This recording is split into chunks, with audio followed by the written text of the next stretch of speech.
Hello and welcome back to our podcast where we are shining a spotlight on the women within NetSupport and understanding a bit about their different roles within the company and also what their experiences are like working in tech. And I'm joined by Latoya today. Hi Latoya, how are you? Hi, I'm good. How are you, Kat? I'm good, thank you. How's your week been so far? So far, so good. How about you?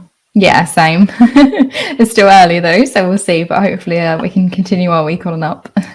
Awesome. Yeah, same here. I'm hoping so. So first up, would you mind just telling us a little bit about what your role is at NetSupport and what that looks like?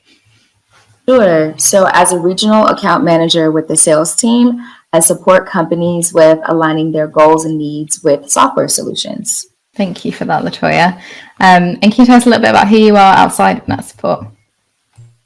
Yeah, I think outside of work, the thing that makes me happiest right now is plants. And Oh, nice.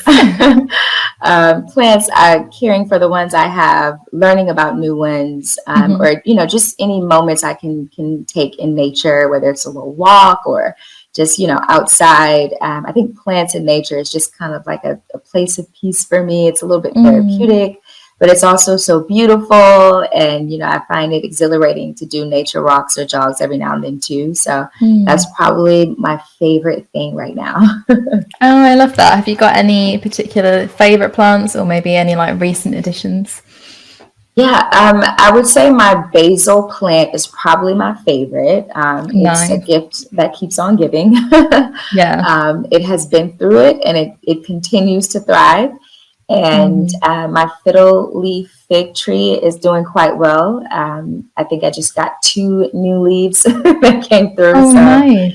I'm a happy plant parent right now. That sounds good. I love it that you've got some that you can use in cooking and stuff as well. That must be quite rewarding to be able to keep using them and keep them going. So that's cool. Absolutely. So how did you get into your role in that sport? So I previously worked in both sales and education. Hmm. So I've had two different career legs before this. So Yeah. this role was perfect. It was a perfect integration of each of those experiences. And so it Hmm. kind of just made sense to me. It's pretty much like a full circle moment. So it felt Yeah. authentic to what, I'd already done and to where I was at the time. So Mm. yeah. Cool. And could you tell me a little bit more about your education background and your sales background then? 'Cause that's quite interesting because on the surface they probably sound like polar opposites, but I know a lot of people working in that support have kind of done a bit of both. So it's interesting to hear about it. Absolutely.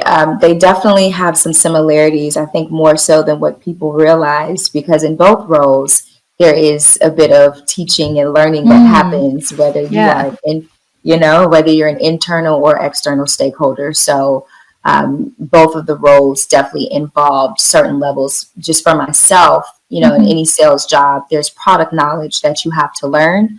Yeah. There's, plenty of trainings you'll have to do, and specifically working in technology, software, or anything similar to that, there's always the next thing. So you're constantly having to learn something new and keep up with those trends. And even with products get Mm. updated and upgraded, and sometimes products are discontinued, new products are introduced, right? So Yeah. that's another way that it's similar to education, Mm. because in the education world, there's new rules and regulations from in America from the Yes. state or the Board of Education. There can be new federal regulations, and Mm. then I've had roles inside the classroom and outside the classroom at district Oh, level as wow. well. Yeah. Yes, so I was able to see from both sides how Mm. the constant changes in curriculum and policy impact both teachers and students and all of those who have to support them as well. Mm. So again, both are very similar with sales and education. Yeah. But like I said, this role kind of brought all of those concepts Mm. together. And it's just a bit more streamlined for me because, again, I've done a little bit of both in separate Yeah. ways. But now I'm kind of seeing this bigger picture of how it's all interconnected. Mm. Yeah, that was really interesting, actually, kind of seeing that big picture. Yes. So, what have your experiences been like working in a tech company? I think the experiences have generally been positive. I think the most challenging thing about working in tech is, again, how things are always changing. I think that Yeah. it's, you know what I mean? Yeah. So things are always changing, and that can be a challenge, but I also see that as an opportunity and a benefit, because that means we are always learning something new. Yeah. And so it just kind of helps you no matter what. And I think it's a great field to be in, because you're able to constantly reflect on progress.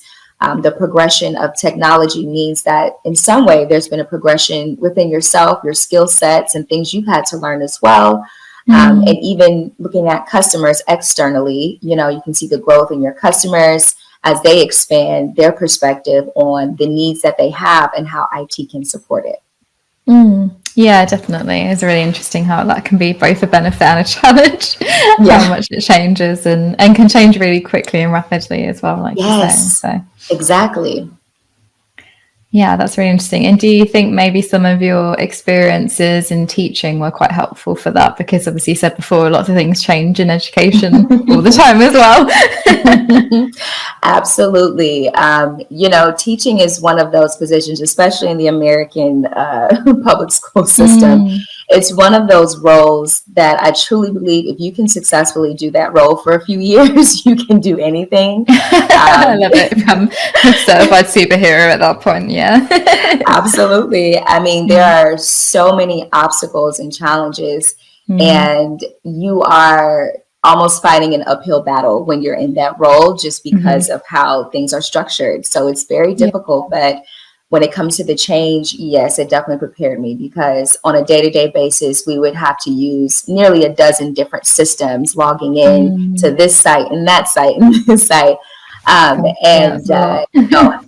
Yes, it's a lot, and having to keep up with so many students, and students moving away, new students coming in. At one point we were teaching, classic traditional homeroom style, meaning as a teacher, you teach your homeroom group all subjects. Yeah. Then we would change to being departmentalized, meaning now each teacher on the grade level is responsible for one or two contents. No, that's very different to everything with one class. Yeah. Exactly. So you go from teaching one homeroom to now you're teaching the entire grade level. So you went from learning 20 to 30 kids and their parents and all their needs, their learning styles, their academic history, their, testing, their test scores, all of this data. And then all of a sudden you have to multiply that for an entire grade level. So that's just an example of how things would change, not only quickly, but drastically. And you're expected to jump to it and adapt. And then that's just one part. Another part I would say, which was really, especially once the pandemic happened, there's also constantly changes in, I would say, resources and materials, because so much research is always happening. And so one new bit of research can impact what we're doing in our literacy segment. Another bit of research can impact, third graders versus fifth graders. It definitely was a lot. So I would say that definitely helped me to be prepared to keep up with the changes and challenges in tech. Yeah, sounds like it. And I know it must be quite confusing as well, because obviously it's different state to state. So if you're a teacher, you kind of get the grips of it in your own state. If you then say move to another school that's in another state, then you might have completely different rules and regulations to go by. So Yes, yeah, absolutely. I love it. Absolutely. They just keep you it might spicy. be right about, if you can do that, you can do anything at that point. Yes. So coming back to this role, what are some of your favorite things about your job? I think helping customers solve problems, that's probably the most favorite part. That's probably my favorite part, because I think it's interesting just to see that process of someone sometimes, seeing something one way, and then after exploring our software solutions, they have a different perspective, and we're able to come to a mutual understanding of the best solution for the issue.